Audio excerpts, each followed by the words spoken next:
Ladies and gentlemen, it's Tuesday night. Time for the Bama Standard. As always, we are brought to you by Workspace Solutions and Oakmont Financial Properties.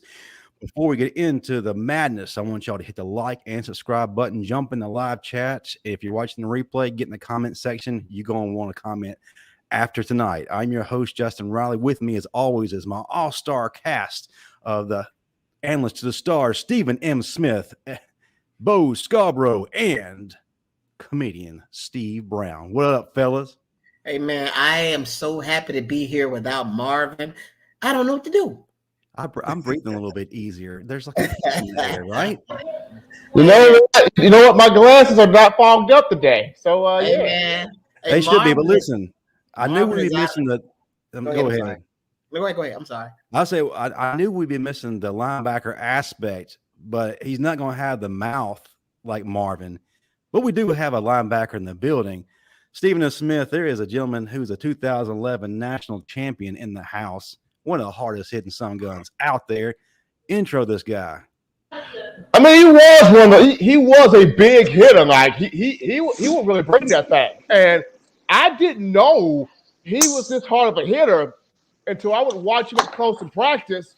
I'm like, who is that? He just laid that dude out.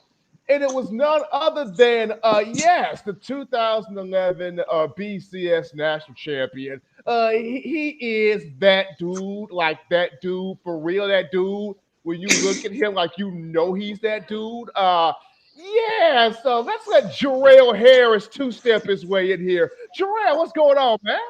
What's going on, fellas? How we doing? Y'all all right?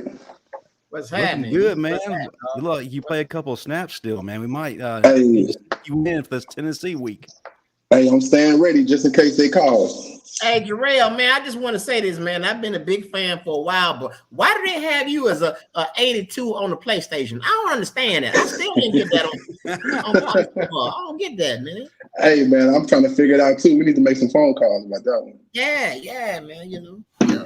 Hey, man, with NCAA coming back next year, you might want to go ahead and get that phone call made for that dynasty mode so we can have you looking right when you're playing with the 2011 team. Oh, wow. But I still got I got the first PlayStation. Do you think I need to upgrade? What I need to do?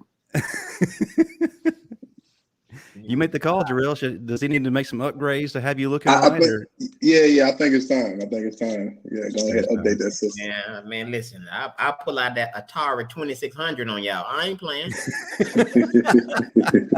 Tecmo Bowl. I Tecmo Bowl y'all ass to death. Yeah. Would you be using Bo Jackson, Steve? Yeah, of course I would be. Yeah, on them same three plays. Exactly. Listen, I know everybody's fired up after this Texas A&M escape, revenge game, and it's Tennessee week.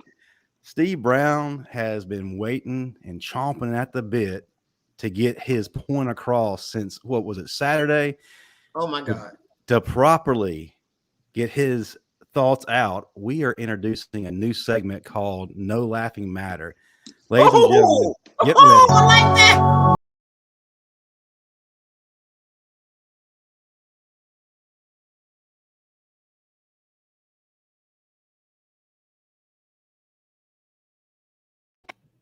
Yes, sir. Hey, man, Steve Brown, take it away. Hey, man, first off, thank you so much. No laughing matter. That is cool. But, I didn't like the fact that I had on the shirt that says ho. Listen, but. Hey, before we get started, we got another man in the house. Stephen M. Introduce our other guest. Oh, man. So it's always good to have a linebacker, but then you got one of the best receivers to ever play in Alabama history. He had his time in there with the boy Freddie Millins, with the boy Deuce Palmer, but we got one of the biggest master motivators and energy men in the room from that 1990s era of Bama football. We got Antonio A.C. Carter is here to get us pumped up for Tennessee week. AC, what's happening, man? What's up, guys? Man, again, thank you so much for having me. What's going on? What's up, AC? AC, listen, man, you need to take that Miles collar shirt off and go ahead and put his jersey on because we might need you this Saturday. Because we might. Hey, I won't be no good. I promise you. I don't even believe that. All right, so listen, let's go on. Let's go on and get into no laughing matter. All right, so I watched the game in its entirety several times, and AC, you can chime in on this if you want. I know that you're coaching and you're doing your thing, so I know you got to be politically correct. But let's just go on and say this, and I'm going to put it out there. Bill O'Brien failed Jalen Milroe. He failed him big time. Let me explain to you guys why I say this, and I watched the game several times. Bill O'Brien, number one, Jalen Milroe, we all know this if you do your research on him. His strong points to his game, he's a runner, and he's pretty much accurate on the short to intermediate passes. 10, 15 yards downfield, he's pretty good with that. All right, so he gets into the game, and what does Bill O'Brien do? He calls Bryce Young plays for a kid that does not have Bryce Young skill set. All right, so now what happens is not only that, he's calling plays way downfield, long bombs, when we don't have the receivers like an AC Carter, like others that can create separation. Not only that, if he did his research, y'all, he would know that Texas A&M has the best defensive backs in the SEC. All of our, like Bo said earlier, all of our receivers were covered. Therefore, this young kid not wanting to make a mistake, what did he do? He held the ball. Now, ball security, that's his fault. That's on him. He's young. I get it. That's on him. But putting that kid in these situations, it's a bad idea. Now, let's talk about him and Jimbo. If you notice, Jimbo had a second, third string quarterback. The play calling was he was throwing little 10, 15-yard passes starting out to get his guy comfortable. When he got comfortable as the game went on, if you notice, Jimbo started going downfield. Bill O'Brien came out with the long ball. And this is what made this kid panic. Now, after that, he lost his confidence. Every other play, he was leaving the pocket very, very early because he was he didn't have any confidence. Now, let's look at this to prove my point. Every score that we got, they fit his skill set. The first one was a slant. It was a 10, 15, about 17-yard slant. Took it to the house. Second one was a tight rope. AC, check out this bit. Check out this verbiage.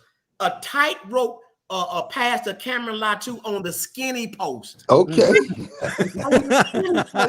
Down the seam. But they say Steve Brown don't know about football. Down the seam, right in his breadbasket. Straight accuracy. Why? Because it was 10 to 15 yards. Third one, I called it right off the money. Crossing patterns. When you run crossing patterns and people are playing man-to-man, what happens, AC? Somebody gets picked. Crossing patterns, straight to the house. Everything else was all this crazy foolishness, and it put that kid in a terrible position. Now, third and one. We in Texas A&M territory. All we had to do, we were on the right hash mark.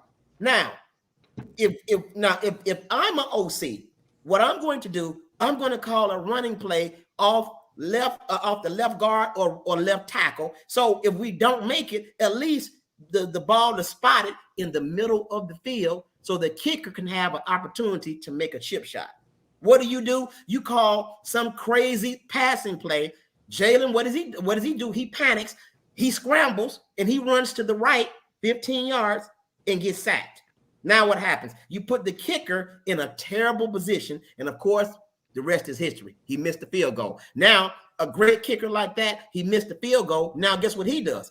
He loses confidence. Then you call him on him again, miss another field goal.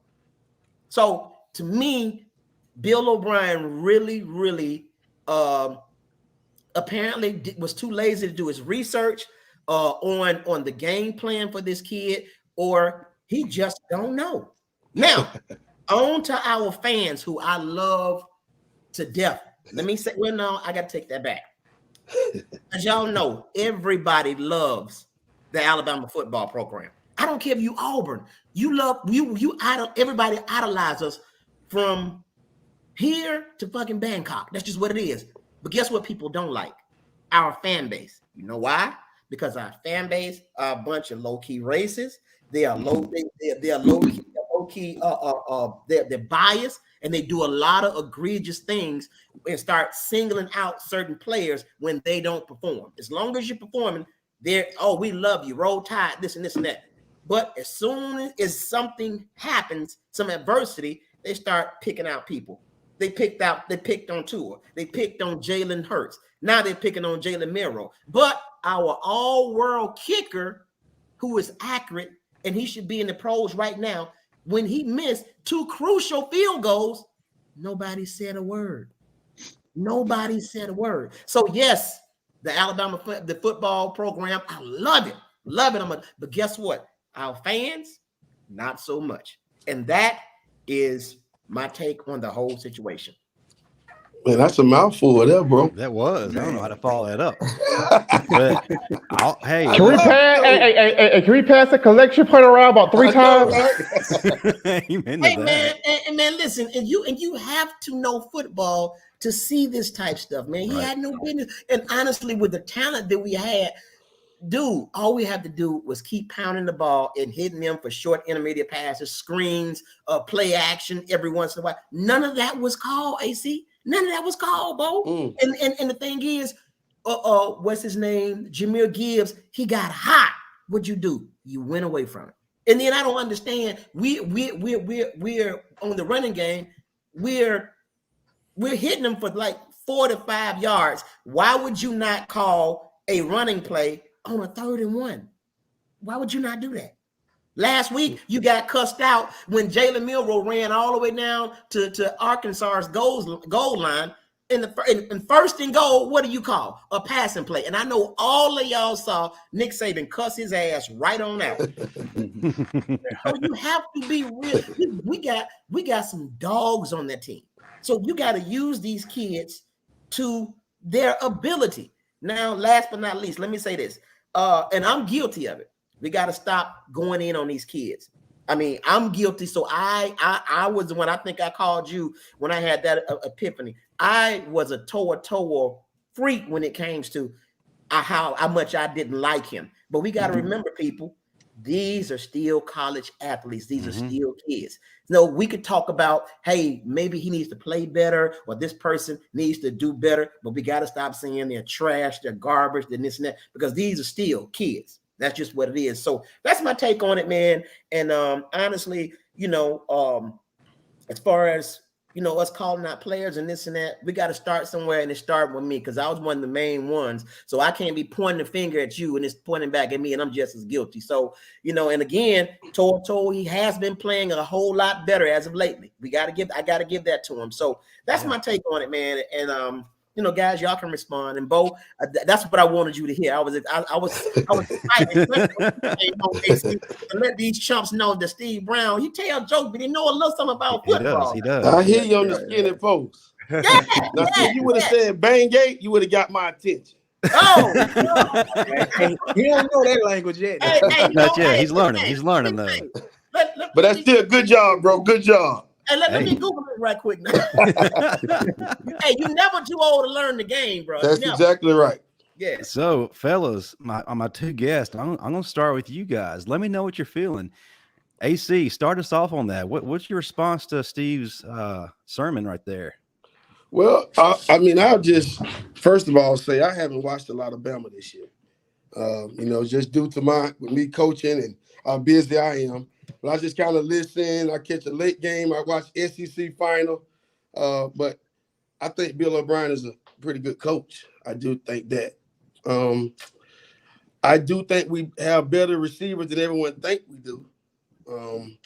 They can stretch the field. I think Kobe Prentice has tremendous top-end speed. He can run. He is young, but I think he can take the top off. I think Brooks is a pretty good receiver. So I think we do have some weapons around him on the edge. So I don't really know as far as the play calling, what was that and what wasn't, kind of what you was talking about. Mhm. But I do think you, as a coach, you have to coach and game plan around your personnel. Thank You you. know, you can have ideas and what you want to do, but if you ain't got the Jimmys and the Joes to do it, that's a problem. Ooh, that's So another term. I We think use personnel Jimmy is Jones. I think personnel is very important when Okay. you're talking Hey, about game planning. one more thing. I'm sorry to cut you off, AC. I got to say Mhm. this too. Also, they were saying about him throwing the interceptions. AC, when you watch the game, you'll see several of those interceptions that almost happened. It was because the receivers gave up on the routes. Mm. One was to the corner, to the corner pylon, and he was scrambling to the right, and he threw it in the receiver. I think it was one of the young receivers. He just stopped in the guy from A&M. He was on his hip. Oh, you hear that? Y'all hear that verbiage? He was on his hip. He was in his back pocket. So when he stopped running, the guy just stepped in front of it, and he dropped the ball. So we got to blame the receivers too, because AC, you got to be honest. The Bama receivers ain't been that consistent as far as catching balls, but they're coming along, but they really haven't. Yeah. You know, so. Well, that's good. And so, like I said, I haven't really watched them a lot. You know, I'm a cheer.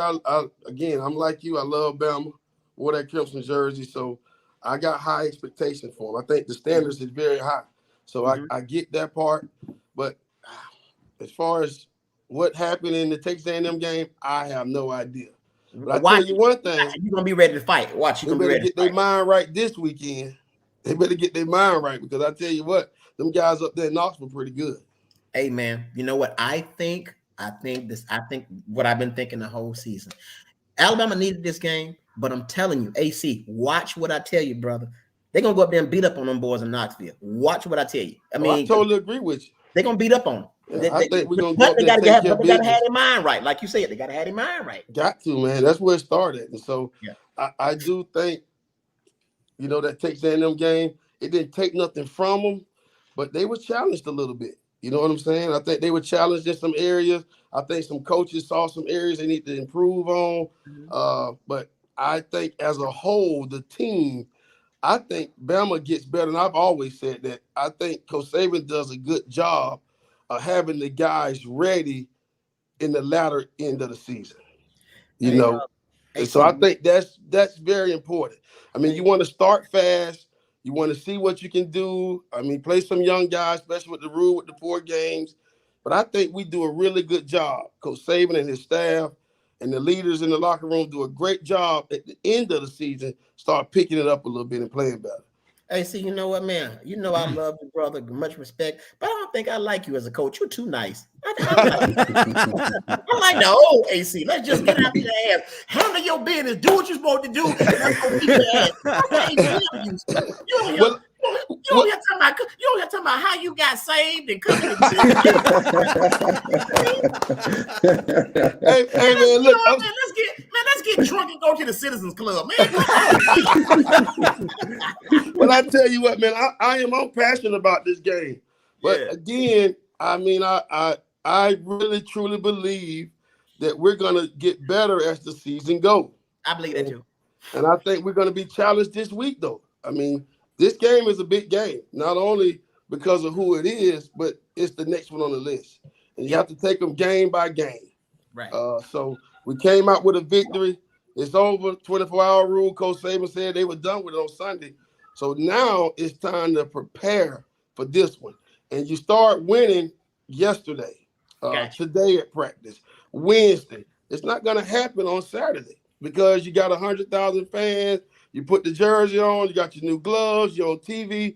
It ain't no magic dust. You know, you win throughout the week. So I think that this week, just the preparation, the film study, the guys understanding what the game plan is, and them having a plan, how they're going to execute that plan at a consistent, at a high level, playing fast, being physical, and having fun. So, and that's the big part for me as far as Alabama football. That's Alabama football. Flying around, being physical, and us having fun, chest bumping, doing the crane. I mean, you see the sideline, the atmosphere. That's what it's all about. And so I think if those guys prepare throughout this week, bring that energy, have their mind right, man, ain't no doubt about it. We're going to come out on top. That is. I'll say this. I remember, and Bo, you remember this. You remember, Bo, the 2016 year where y'all got tested a little bit by Ole Miss? It was Jalen's freshman year. That very next week against Tennessee, y'all went up there to Tennessee and just waxed Josh Dobbs. Exactly. I mean, y'all destroyed him. I believe that's what's going to happen. I do too. I think Coach Saban challenged them this week. I think he went in and he didn't pat them on the back. I think they really got out there and had a great correction period. And again, I think the staff does a great job. You know, Coach Saban have those guys as far as making sure that the guys understand the detail, what the corrections are, and what they need to improve on. Man, again, I don't doubt at all that we're going to go up there with a different mindset and we're going to play at a high level. A question: does Miles need a new head coach? Because I think O'Brien looking for a head. O'Brien looking for a head coaching job. He can't come here. We got a great. I know. Don't nobody want him. Hey man, they got shade. I ain't gonna say that. I know we got a really good one. I enjoy coming to work every day and being with Sam. He's a great leader, man. He does a great job with the kids, man. Listen, so I'm excited. Steve, we need to hear from Jerrell. We're trying to put him on Georgia Tech, but Georgia Tech don't want to answer the phone. I hear Dion gonna get that one. Right. Man, he don't want that. But Jerrell, I want to hear what you have to say, man. You kind of sat back and be able to hear all of this, different perspectives, and based on what you've seen so far, what are your thoughts? And then, two, after a game like this, I mean, you played in a game like this in 2009 when we should have waxed Tennessee, but we escaped 12-10. Right. So where's the team's mind right now after that, based on your own experience? And, what is something that we need to take away from a positive aspect?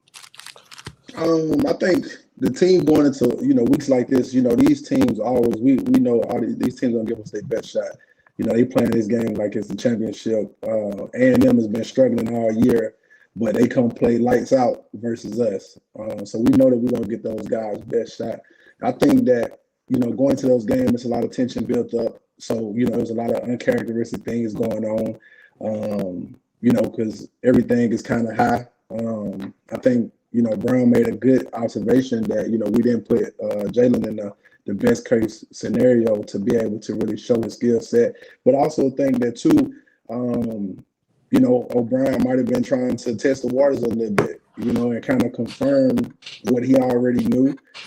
Sometimes players can showcase something different, in the game than what they've been doing in practice. We just lucky that, it didn't bite us in the butt and cost us the game, because he is a high caliber athlete. But I do think that it could have been a lot better play calling for him, safer play calling, whatnot. But I do feel that we got to get him prepared to be able to step in at any moment and to be able to play. So I think this is a huge game for him to be able to not only go through the mistakes, but to be able to handle it, to be able to finish out the game. Because, when you're in a situation where you turn the ball over 3 times and you're forced to finish the game, you gotta kind of look past that and have a short-term memory very quickly. So I was excited to see that he, overall he didn't panic. I didn't ever see him slam his helmet down or, act as if he didn't want to go back in the game. I think he accepted the challenge and, kept swinging. And that's what we need from him. As we all know, Alabama quarterbacks, their job is not to lose the ball. Game managers, we don't care what else you do. The rest of it is bonus, but don't lose the ball. Don't turn the ball over. I think that the defense, just speaking on them, I just feel like we're playing very good. I think the outside linebackers are doing an exceptional job. Man, those 3 guys, man, they on the quarterback heels every play. The D-line is playing good. I think the secondary needs to play a little bit more consistent. We'll have a series where they play lights out, and then we have a series where they give up a couple balls. So I think we're still trying to find our groove on the back end. But I like where we are right now as far as the maturity of the team, just to be able to close that game out and to pull it out in a tight one. I didn't feel like nobody panicked. I feel like everybody kind of held their composure and showed some maturity. Most of our guys, especially on the defensive front, was there last year, started. So I think that always helps because they had to play a lot of extra snaps this game. due to the turnovers and stuff, they was really called on to help us finish the game out. So overall, man, I like where we are. I think that, like Mr. Brown said, we're going to go up to Tennessee and we're going to have a great game. Coach Saban, he's going to definitely challenge them this week to not relax, to kind of raise the level of playing. And I think that the guys are going to, they're going to step up. And I think Jalen's going to have a great game. Oh, we've been waiting on you for the entire segment here, man. I know you've been waiting to say something since Saturday. And when you speak, people will listen because, hey, listen, I've been taking some clips of what you've been saying lately. I mean, they've been hitting 3,000 and 5,000 views. So I know you got something. Go ahead, man. All right, so I'm agree with Steve and JH right here. They didn't put Milroe in the best position to manage the game, and like Coach Saban, he always talk about the ball protection of the ball. You guard that ball with your life. That ball can cause turnovers and can cause the other team can get momentum and can put us in a bad position, which it did at the end of the game. And we don't have our receivers can't get open. Them guys played one-on-one on us. We couldn't get open. They played a spy on Jalen Milroe by the second half of the game. He couldn't get the run going. And then they started zoning us. You can tell that they were zoning because soon we motion the other safety, he coming down, the other guy not even running with him. So we can't even get short passes off even if we tried to. But our bread and butter was our run game would give. I think that we should have ran him more north and south than trying to get to the perimeter. And because we were losing yards going side to side, but when we ran north and south, we got 70 here, 20 there, 30 here. And like I thought that our receiver could have been in bad position. And our defense played a hell of a game. The front seven, I haven't seen them play like that this year. The front seven they played lights out. D-line, they got the turnovers, they got pressure on the quarterback. Will Anderson didn't get a sack, but Will Anderson definitely put pressure on the quarterback to force him to get rid of the ball early. And I just think we played a good game overall, but I don't think that we played our best game overall yet, especially since they didn't put Jalen Milroe in the best position. Our receivers didn't get open.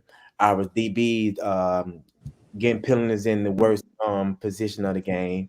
They getting turned around, not getting their head turned around, getting caught not looking at the receiver, not being ready in so many words.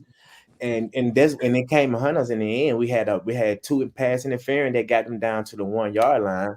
And honestly, I think that flag should have been thrown at the end of the game because it was pass interference. Yeah, and we just got away with it. And sometimes the games happen like that, And like AC said, those guys up in Knoxville, man, they scoring and like they turn their program around. They been had good athletes, but once you get a good recruiting class, it's gonna take years to get it going. And what those guys did before him, those players, those the ones that making the plays over there, and they got something special over there. So it's gonna be a pretty hard game for us, especially us going into Knoxville. And we always had a close game with Tennessee until like 2016. That's the only game that we actually blew them out like 40-some, whatever the score was. But what happened again? Every other game been closed. 2017, were closed. All the other years were closed. So y'all know, like, this is a big game for because we want to smoke those cigars, every year, and that's a tradition that we have that we cherish so much. And no one, like, everyone cares about this game more than they care about the Auburn game. So I definitely do. I care about this game more than I care about the Auburn game. Go ahead, Steve. Justin, can I want to ask y'all something too. Did anybody see that new package that they put in with who was it? It was 3 outside linebackers. It was Turner. It was Turner, Wheel, and Chris Braswell, and that's nasty. That's the cheetah package. That was an awesome package. What's crazy, Steve. Pete Golden has been developing that package since last year. He unveiled it this year, but he's been tinkering with that since last year. So what they're doing is with that package. I think Jerrell did. I don't think Pete Golden got the capacity. Jerrell emailed that to him. Jerrell emailed it to him. Jerrell sent him a TikTok video of it. Yeah. So what the purpose of it is, you're trying to get either Will free on every play, Turner free, or Braswell free. And it's working. You're trying to get one of those three free in a one-on-one situation on every play. And against A&M, Dallas got free several times. I mean, Dallas got free. Will was back there too, but Dallas got free several times. And of course, Braswell got free on the sack. So that package play, it's pick your poison, because whoever you take, one of the two is going to get free. Yeah, exactly. Absolutely. Got a question from the audience. I know that our guest can definitely answer this along with you, Bo. Outside looking in, it seems like the past few years, the defense hasn't had the same mentality of previous years. Did Scott Cochran have any effect on team mentality? I think Cochran played a little part. I don't know about the defense. I just think as a whole, he brought a lot of energy. The kids respected him.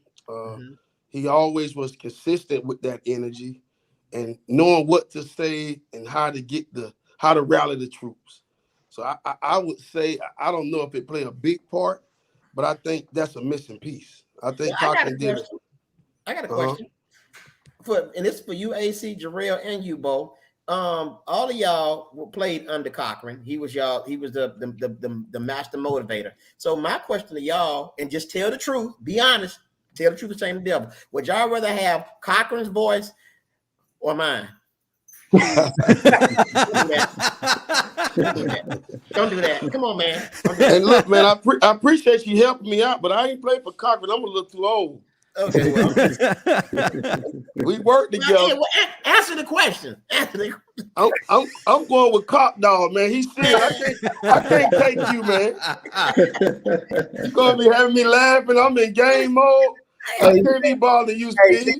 I don't think I can take you serious in the live. That's what I'm saying. Exactly. Hey man, let's go get these dudes, man.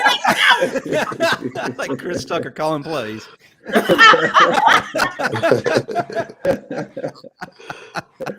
I agree with that. Hey, but to answer the fan question, I mean, Cochran, like AC said, he played a role as far as the whole team. Like he had the whole team right, and he did. Yeah, he did. The crazy thing about Cochran was, it's like he knew where to meet you right where you was, because you didn't meet with your position coach every day, but you saw Cochran every day because he had the keys to the weight room. So it didn't matter what you were going through as a player. His door was always open, and you got a chance to talk to him every chance you got. So. He was one of those guys that would just, it didn't matter who you was. If he spoke, you were ready to run through the whole Berlin Wall. And he would take your cell phone on the sideline. How many of y'all and he did that. And he would do that. and he would occasionally pop a vitamin pill on the sideline. They said it was a vitamin pill, but he would occasionally pop a pill to keep the hype going. Right. I sold him that. Go ahead. Now, I do have a question, and Steve and M, you can definitely pipe in, with where I'm going with this. We've already mentioned that we should have been running more slants, crossing routes, RPOs, screens, rollouts. But here's the thing. We have guys like Isaiah Bond, Kobe Prentice, and a few other guys who can flat out fly. Christian Leary. So why no jet sweeps? We're not seeing that. That's something we did with Jalen Waddle not too long ago, but we're not doing that. Darius Stewart too. Stewart. And that could have been something that we could have used early and often, and just enough to where we can start getting that defense of A&M this past Saturday creeping up a little bit, and then boom, hit him over the top. But we never saw that play. So, having said what I said, why aren't we seeing these speedsters, these burners that everybody's been asking where are they at? Help it make sense to me. Okay, so Bill O'Brien is an NFL coach in college. And so when you are used to the Sarkisians and the Kiffins, where these are college coaches, they bring scheme, they bring strategy, they bring matchups, they bring creativity, they bring a lot of let's get our best on what we perceive as their worst, versus O'Brien, where it's more so concepts, it's more so let me put a whole bunch of verbiage and terminology and a lot more of that on your brain and kind of force you to do that. Because like I said, he's an NFL coach. That's where the issues come about, because this is why you're not seeing the jet sweeps. You're not seeing the pop passes. You're not seeing the slants. You're not seeing the bubble screens. You're not seeing the screens to the running back from a tight end that could soften that defense up, because Bill O'Brien is putting in the minds of Jalen Milroe and Bryce Young how to be an NFL quarterback. You got to think to be an NFL quarterback. Well, Bryce Young is at that stage where he can think. He's at that stage. Milroe is not at that stage. Going back to what Steve just said, Milroe's not at that stage. So to help Milroe out, you got to simplify that thing for him. He can't take all of that terminology, all that word jargon, all that NFL stuff right now, because he's not at that level yet. You got to do for Jalen Milroe what Lane Kiffin did for Jalen Hurts. Simplify that thing down and take it piece by piece to have Milroe comfortable. And Blake Sims. Simplify that thing down and let him take it piece by piece. Because when you try to throw it all on the kid, that's where the anxiety comes in. And Saban talked about it. Milroe was anxious as all get out there. And half of it was, I'm replacing the Heisman Trophy winner in a major game. That was half of it. The other half is, I got an offensive coordinator that's trying to treat me as if I'm an NFL quarterback. I'm not at that level yet. So that's what Milroe's battling the whole game. If you can tell, he was second guessing himself. He knew what he wanted to do, but then you got O'Brien saying, "Nah, do this." He ain't at that level just yet. I don't know about that. You know, I think as a competitor, you guys been players, Bo and Jerrell. And me. Don't do that. Bill O'Brien, that process, that thought process, that coaching philosophy, however you want to look at it, that's a good thing. And can Melrose handle it? Now, I don't know the kid. I mean, I haven't seen him play much, but that's the approach. You want to be coached as you are preparing to go to the next level. That's every kid's dream that put those cleats and chin strap on. But he ain't really been in the games. But he ain't really been in the games, and he ain't really been getting no reps because everything has been catered to Bryce. So now he gets in. You just like for instance, I'm gonna use my terminology. If you're gonna come on my show and do a guest spot, I'm gonna give you 1 to 2 minutes to do what you do. I'm not gonna say, "Hey man, go up there and do 30 minutes. Go do an hour." And put all that pressure on you, and you up there looking like you crazy because you don't know what to do. You got some people, you got to walk them through it. And a perfect example is, again, Blake Sims, Jalen Hurts. Those OCs, they walk them through the process. And look at who did I say? Blake Sims. Blake Sims is a damn running back to me. I mean, but guess what? He's a running back, actually. And guess what? He damn near he set records at Alabama for passing, because Lane Kiffin walked him through it. You know what I'm saying? So you just can't. And then you got to understand something. I ain't gonna. Well, let me say this. The mindset of these kids are totally different these days. It is. They got everything on their mind, TikTok and this and that, and they got all these distractions, man. But you just cannot. You can't have me going out there running AC Carter routes when I ain't no faster than Jerrell. I can't do that. Yeah. Right. But I agree. I agree with Steve. I'm faster than you, Jerrell. I am faster than you, though. I'm faster. We're going to video that next home game. Like, man, you gotta, regardless of where the coach is from, man, you got to take the player from where they are at that point in time and ease them into the game and allow them to get comfortable. I think you said you hit on the nail when the play calling hasn't been traditionally what we've been doing. Like for the tight end, we've been using the tight end a lot. And here this last season, I think tight ends might be averaging 1 or 2 catches a game or something. Like they're not even really a factor right now. I think that needs to be his best friend. You know what I'm saying? Let's get the tight end the ball. We got some tight ends that can catch, they can run the vertical routes. Why are we not using them? Agreed. I would think some of that.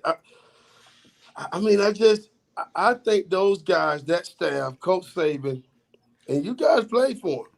They do a really good job of putting those guys in position to make those plays during the week. I tell you what, AC. I tell you what. Do me a favor. Watch the game and come back next week, and you're gonna see exactly what we're talking about. And you're gonna be damn, because I haven't seen any games, so you got to AC. I don't know. AC, I promise you. If you watch this game, if you go watch it, you are going to be upset. I guarantee you. But AC, I know you hadn't been able to see as much as you wanted to, but there's one thing I know that you are good at, and that's motivating players. And anytime I have you come on here, and I know you have to go, so I gotta get this out of you before you leave out of here. I love this, guys. This is, if you haven't heard before, you're about to run through a wall. AC, you're in that locker room right now. It's Tennessee week. A lot of people are doubting Alabama right now. They're saying we shouldn't even show up. What? They're saying that there's no chance that our time is done. And then Hooker is about to get his Heisman Trophy moment. What are you saying to that locker room right now? Oh, my goodness. Wait, and I'm telling them guys, man, get your mind right. That's the number one thing. I say it every day because that's where it starts. You got to win the game before you win the game. See yourself making a big play. See yourself going out there and making a big hit. Seeing yourself do something to change the game. That's what it's all about, man. And I think Coach Saban will have those guys ready to do that, those position coaches. But I tell you what, soon as they play that Rocky Talk, man, that's going to turn us on to another level. That's what it's going to do, man. So they don't need to play it. They fire us up more than they fire their team up. So they better get their mind right. I'm telling you right now, we locking the gate. We ain't letting them out till we done with them. We ain't giving them the key. We ain't giving them the key. We're going to lock it up and handle business. Believe that. Man, you almost made me, boy. You almost made me, boy. But man, I do. I truly believe that this game here, everyone is going to see a different level of Bama. And again, I haven't seen them play.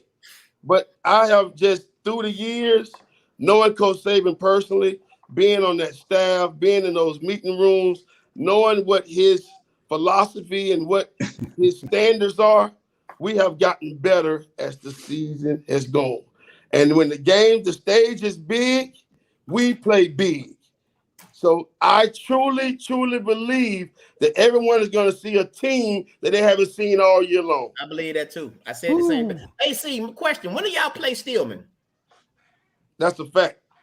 Oh, that's right. Stillman don't have a team no more. With that being said, you need to go down there and apply for that job and go and bring us back, man. Quit playing. I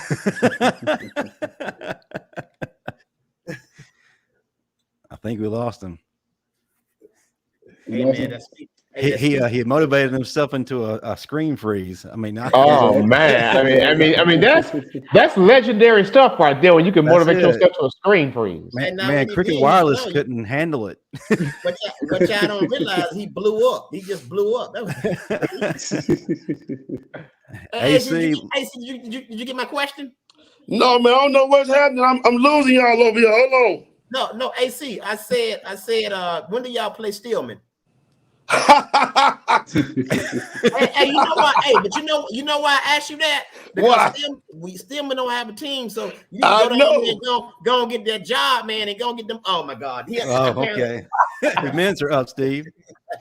Well, listen, that's how we don't Jerrell, we hadn't heard from you, man. A lot of people, especially this young generation, has forgotten just how intense this rivalry is and how important it is to not only Alabama, man, but to you guys.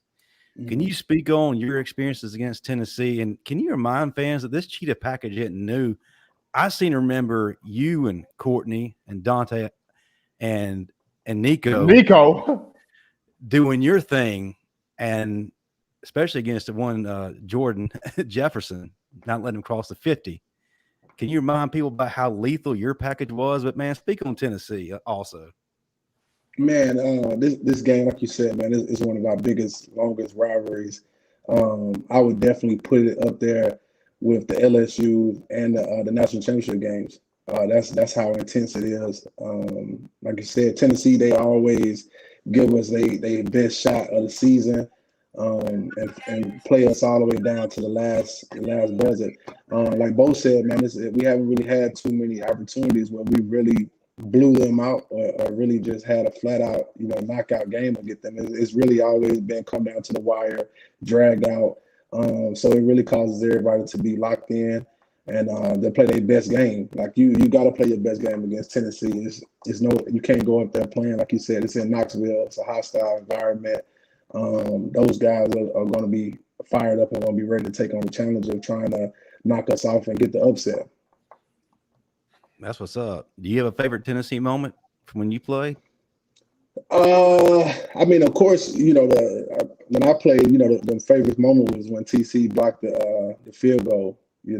That was my sophomore year. Man, you would have had to be in the stadium to just feel how intense it was, how insane it was to be able to see that.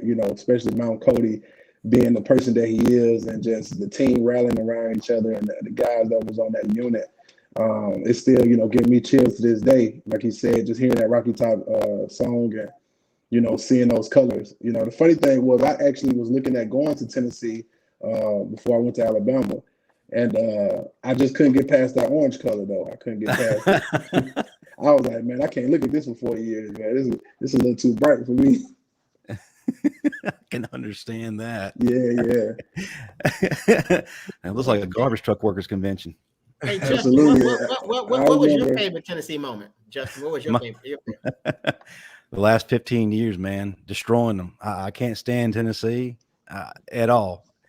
You got to choose a moment though, Justin. My favorite moment, honestly, was when Bo took that ball, ran down the field, and put his hand on that Tennessee player's face.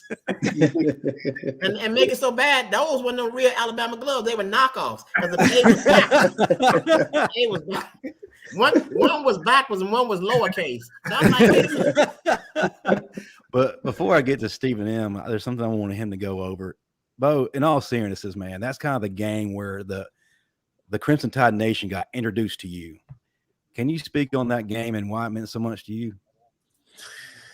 I mean, I started that game, and I was a part of the leadership team at that time, and I gave a incredible speech that game, and I had like 5 carries for 105 yards, and like JH just said, like you got to be in the stadium to feel the intensity and like the energies that coming out. No matter whether you're away or home, especially playing Tennessee, the energy coming from the stadium is just seems like the stadium just rocking. So yeah, Tennessee, that's a game that, like you said, I got the fan got introduced to me, is where I got my first takeoff at, and it was up in the air from there, and that's when I think I gained Coach Saban them trust, and to become the leader of the team, and that's something that I did, and I took advantage of it and was one of the leaders. And I hate Tennessee much as I hate Auburn. Like you can't even hear JH mention Auburn. He said LSU in the national championship game, so they let you know that this game is more important than the Auburn game. So Absolutely. You have to speech too much. Hey, man, you got a Georgia over there?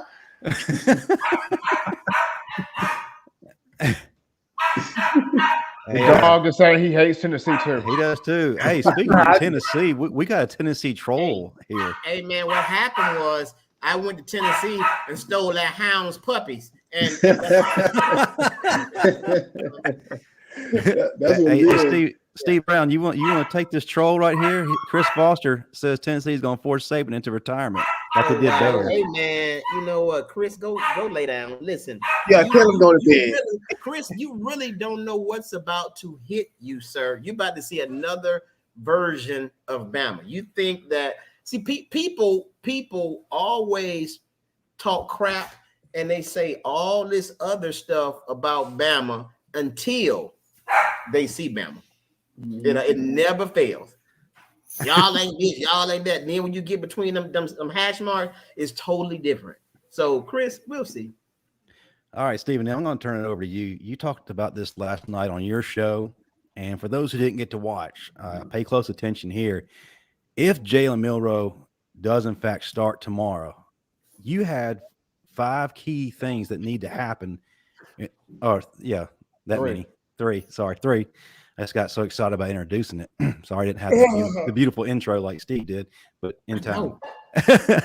But you had 3 key things that need to happen for us to come away with the victory with Milroe starter. Can you talk about that? Oh, absolutely. So if you go Milroe here, of course, we all feel like Bryce is going to go. He got reevaluated on yesterday. So Dr. Kane, Dr. Andrews, they think the shoulder's good. Bryce wasn't in any pain against A&M. He actually begged Coach Saban to get in the game in the fourth quarter. Coach Saban was like, no, man, we're trying to preserve you right now. So right now it looks like Bryce is going to go. But in the event that Milroe does go, here are the 3 keys. So number 1, the Bama defense is going to have to play out of its mind, which is capable of doing that. I mean, we know what the cheetah package can do with Will and Dallas and Braswell. To'o going to have his best, like the best of his best in this matchup. With a defensive line, they're going to have to bat some balls down. You have to literally say, if Tennessee's going to win, Hendon Hooker, it's on you. We ain't going to let you run the football. No, we're going to take that away from you. If you're trying to beat us, Hendon Hooker, it's going to have to fall on you. So the Bama defense is going to have to play out of its mind, get some turnovers in there. That's number 1. Number 2, Bama has to win time of possession. They got to control the ball. We're talking long drives. Old Bama, those 10, 12, 15-play drives, score on those drives, keep Tennessee on the sideline as much as possible. That's number 2. And then number 3, go back to what Steve has been talking about all night. Bill O'Brien, get this thing for Jalen Milroe to where he's comfortable. Because I feel like after the game against A&M, I think if Milroe was to start this game, he has that game of nerves out of his system now. Mm-hmm. So now if he has to start this game against the Volunteers, you go on the road. Yes, it's going to be crazy, but this comes down to O'Brien. Okay, I did the stuff against A&M. Okay, that didn't work. You got to sit down with Milroe. Jalen, what do you feel comfortable with? And run what he feels comfortable with. Actually sit down and have that conversation. How many slants do you want? How many screens do you want? How many pop passes do you want? How many timing routes, crossing routes? Like, tell me the name of the stuff that you feel like, hey, we run this. You're going to put me at my best to be elite and call Tennessee up. And I feel like if Bill O'Brien truly sits down and has this conversation with Milroe and they get together a scripted plan, some of it may go off script, but you get together a scripted plan, you can win with Milroe. But I think if you do all 3 of those things, defense, play out your mind crazy, dominating that game, you win time of possession, and then O'Brien, you work with Milroe. Don't go off to your own thing, but you work with Milroe. Mm-hmm. I think those are your 3. Gotcha. And following suit, guys, we're coming to the close of it. I want to go around the room, get y'all's keys to victory, and then a score. I'll start out with Jerrell. Jerrell, how are you feeling, man? What are the keys for Alabama into this game? A very pivotal game, not only from a conference standpoint, but from a national standpoint. What you got? I think the keys to victory is we got to control the line of scrimmage. That's first off and foremost. We got to show them that we're gonna out physical them. I think on offense, like how Steve said, we got to make sure that Jalen's comfortable. Like I said, don't try to do anything too crazy. Keep it simple. He's an athlete, so he's gonna make plays. Just period. I think don't try to do anything too crazy. Get the ball in the playmakers' hands real fast and early in the game. Let Gibb do his thing. I think as far as the defense, I think the secondary just got to play consistent.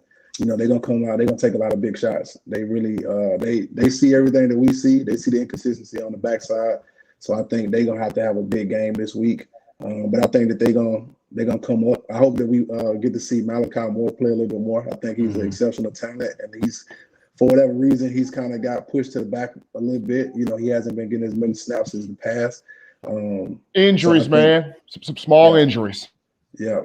So I would love to see him get some more ball. Yeah. He's a great talent. I hope that Kool-Aid have a big game as well. I think the linebackers going to show up. I think they're going to be consistent. The D-line is going to be consistent. We just need the back end to do, you know, come in and play exceptional this weekend. No doubt. Before I hand it off to Bo, I wanted to give a shout out to Big Bill as well as Jamie Wilhelm for the super chats tonight. We greatly appreciate the love, guys. You are always two of our biggest fans. And Bo, it's your time out, man. What kind of keys do you have for an Alabama victory? I want to score. I want to play of the game. How are you feeling? Yeah, like J.A. just said, you got to control the line of scrimmage. And how you do that is, you already know I'm about to say, Steve, start off the game by running the ball down the hill. We can't go side to side. 2, I think we got to lower the penalties. It's going to kill us. 3, like J.A. said, we got to take care of the back end side. We got to, our DBs got to be in phase with the receiver and got to contest the ball, or at least, you know, we got to get in them. We have to get a turnover on defense, right? And our special team gonna have to play a big role in the game, because we just cannot win just off straight our offense and our defense stopping them. We're gonna need a momentum turning point to where we have the momentum, and I think our special team could put us in position, have a 1 or 2 big plays.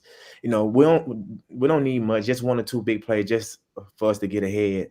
And I think we should probably win 24-27. Ooh, okay. I like it. Close game. Steve Brown, you started us off. I'm going to save you for last because you have the lasting impact. Steven and Smith, what do you got in this game, man? And give me a score. And I'll let you answer this question from the audience, from Corey Lewis. You know, should Bill O'Brien be on the field to help Jalen Milroe? He should be. I don't understand why he's in the booth. He's the first offensive coordinator since Jim McElwain to be in the booth. And I know Coach Mack was trying to help build the program with Coach Saban, so I understand that. But, you know, after Coach Mack, you had Nussmeier on the field. You had Kirby on the field, Pruitt on the field, Mike Loxley on the field, Kiffin, Sarkisian on the field. Everybody since Coach Mack has been on the field. So if those guys can take the butt chewings from Coach Saban, O'Brien, you can too. And it's going to help you be better, you being down to being able to see that, because it's a different animal being on the field. You sense the intensity. You sense the situational football. You sense the emotion of the players and the situational style of how can I change things on the fly. You sense that better being on the field looking at that versus you being upstairs removed in a secluded area to a booth. So O'Brien needs to be on the field. But I agree with what everybody has said about this matchup. But if I had a score prediction right now, I would go 38-28. I think there will be a late turnover. I think the DB is going to pick late. Somebody gets a pick late. I can see that. I know when Bo and y'all played Tennessee, Eddie Jackson had a punt return touchdown. I'm going to call this now. I think Kool-Aid finally gets that punt return touchdown this week. I think Kool-Aid will take 175 yards to the house. And I think a DB will get a late pick. I don't know which DB, but a DB will get a late pick to seal it. I love it. Hey, first of all, I want to say shout out to the Tennessee fans who are in the chat. We appreciate you being in here. And I think we all can agree that, isn't it great that this game is finally relevant on a national perspective again? I mean, absolutely. This used to be the game, for a long time. And it's great to have two bitter rivals back on top at the same time. It's good for football. But Steve Brown, like I said, man, you made a great impact starting the show out with your segment. So I'm going to let you finish things up, man. Tell us your keys and give us a score. First off, nobody's talking about this, but kudos to the offensive line. They've really improved. Zach McLaughlin. They have That's it. really improved. I really think We don't that. mess with the O line because we know you're gonna touch on that. Hmm? We don't mess with the O line because we know you're gonna touch on that. Thank you, Bo. Nobody talks about the O line, but the O line has really been opening up gaping holes for the running backs. So I feel like we should get the running game established early. And then we should start picking them apart because again, they are last in the world on pass defense. They're in the world. I'm not talking about in the SEC, in the world. That means Bangladesh, Russia, they last in the world. So we're gonna have to use our strong suit against our weaknesses. Also, the play calling. We cannot make stupid play calls and cause us to get a loss and get their crowd into it. Because think about it, when you play Bama and people stick around, the more they stick around, the more their confidence grows. So we got to go and take them out early. I feel like there is going to be a pick in the game, but it's not going to be just a pick. I think it's going to be a pick six. Kool-Aid, I think he's going to have some really good punt returns, but from what I've seen, I don't think he got that breakaway speed like the Eddie Jackson to take it to the house yet. Because every time you seem like he's going to take it to the house, somebody catches him. So no, see what happened with Kool-Aid, Steve. Kool-Aid be trying to cut inside too much, and it's like it be the lane be open to the outside, and Kool-Aid see it, but he think I saw something. Let me bounce it back. Oh my God! I go kidding. I saw something. Let me bounce it back in, and that's when Kool-Aid gets tackled. I feel you, and also I think the defense is going to have a hell of a game. I think this is going to be their coming out party. I believe that the DBs, they've been doing fairly well. They've been doing fairly well. I mean, they'll get a hiccup or two, but especially the Arnold kid who's a freshman, he's been doing really well. He's been doing well. He playing with confidence. He playing with confidence. So my let me say this too. The last thing, and y'all can put this down, put it in a pipe and smoke it. Jalen Milroe is going to play in this game, but he's going to play in mop-up duty because we're going to beat them 42-17. Watch what I tell you. I'd much rather have that. Yeah. He's going to play, but he's going to play. He's going to close the game out in mop-up duty. We're going to get, I'm telling you, man, every time you call Alabama out saying we're finished, we're this, we're that, Alabama comes back and shows people why we are Alabama. Trust me, Coach Saban, he's on them right now. I think, as a matter of fact, he made Bill O'Brien walk home from practice. He is getting these kids ready. Trust me, he's getting these kids ready, and I think they're going to be ready to go, man. So, yeah. I love it. Well, before we close on out, Jerrell, thank you so much for being on with us, man. It's been far too long since you've been on the show. Better time than last time, man. We definitely want you back. For the Bama fans who are still trying to follow you, man, how can they find you in social media? And what's up next for you, brother? Yeah, so they can find me on Facebook. I'm heavy on Facebook right now. Just Jerrell Harris. I'm on Twitter as well, so they can find me on Twitter. I think my Twitter handle is it's HarrisJ5J on Twitter, @HarrisJ5J. I'm just over in Atlanta, man. I'm still in Atlanta, doing a lot of business and real estate and the logistics. So just staying busy. That's it. You still over there where I saw you at? I'm not too far, but I'm actually outside the city now. I'm over here in Austell right now. Hey, man, you doing real estate? Yes, sir. Yes, sir. Well, help me find a mobile home. Oh, my bad. Oh, my bad. We'll talk. Yeah, got it. But I gotta give you your props though, Jerrell. When it comes to the conversation of the hardest hitting linebackers, man, you're definitely up there at the top, dude. You did your thing. You lay people down. I appreciate it. We appreciate it. Yeah. Bo Scarborough. I grew up watching the old school linebackers, man. So that's how we get down. I don't really know no other way. I agree. Hey, Steve, he said old. He's talking about Marvin. Bo, tell us about your website, man. What's going on with that? Also, tell us about Cameo. Oh yeah, I'm now on Cameo.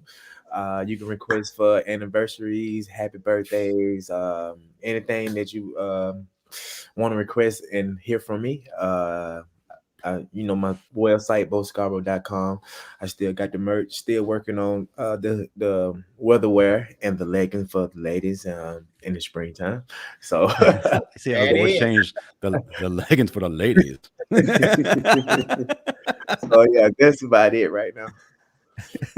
Steve Brown, what you got coming up, man? I know you got a lot of things going on the road and your podcast. What's up? Yeah, we talk like this podcast. Y'all make sure y'all subscribe, man. This weekend I will be in front of my TV watching Alabama beat up on Tennessee. Yes, I'm not doing nothing this weekend. It's Tennessee week. Yes. Right. Now also check out my website, stevewbrown.com. I have some new items coming out. I am now selling Alabama ink pen tops and earring backs. Look, so